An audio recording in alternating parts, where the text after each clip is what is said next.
वसई विरार नंतर जाऊयात पालघरमध्ये। मुसळधार पावसाने पालघरच्या पश्चिम किनारपट्टीला चांगलंच झोडपलंय। झांझरोळी इथल्या 200 नागरिकांना सुरक्षित स्थळी हलवण्यात आलं। पालघरच्या जिल्हाधिकारी इंदुराणी जाखड एनडीआरएफ सह झांझरोळीमध्ये दाखल झालेल्या आहेत आणि झांझरोळीतील 4 पाड्यांमधील नागरिकांना सुरक्षित स्थळी हलवण्यात आले।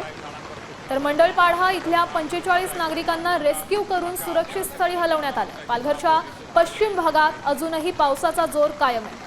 तर अत्यावश्यक कामाशिवाय घराबाहेर पडू नका असं आवाहन जिल्हा प्रशासनानं नागरिकांना केलंय।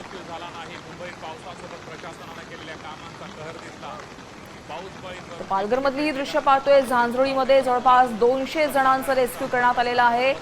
महाराष्ट्रातील आपण पाहतोय पालघर जिल्ह्यातली ही दृश्य आहेत। सध्या वसई विरारमध्ये देखील मोठ्या प्रमाणात पूर आलेला आहे। त्याच्याच पुढे असणारं पालघर आहे। पालघरमधल्या झांझरोळीतही पूरस्थिती निर्माण झालेली आहे। 200 जणांचं आता रेस्क्यू करण्यात आल्याचं समोर येते माहिती। रेस्क्यू करतानाची ही एक्सक्लुझिव्ह दृश्य साम टीव्हीच्या माध्यमातून तुम्ही पाहताय।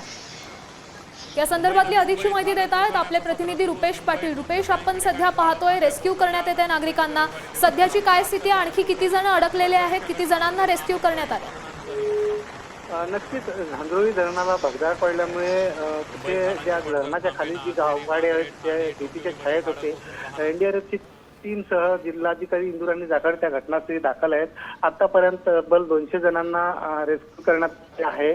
अजूनही काही नागरिक अडकले असल्याची माहिती जी आहे ती प्रथमदर्शनीने दिसून येत आहे। मात्र एनडीआरएफचे काम जे आहे ते युद्ध पातळीवर सुरू आहे सध्या। नक्कीच, धन्यवाद रुपेश दिलेल्या या सविस्तर अपडेटसाठी। तर पालघरमधल्या झांझरोळीतली ही सगळी दृश्य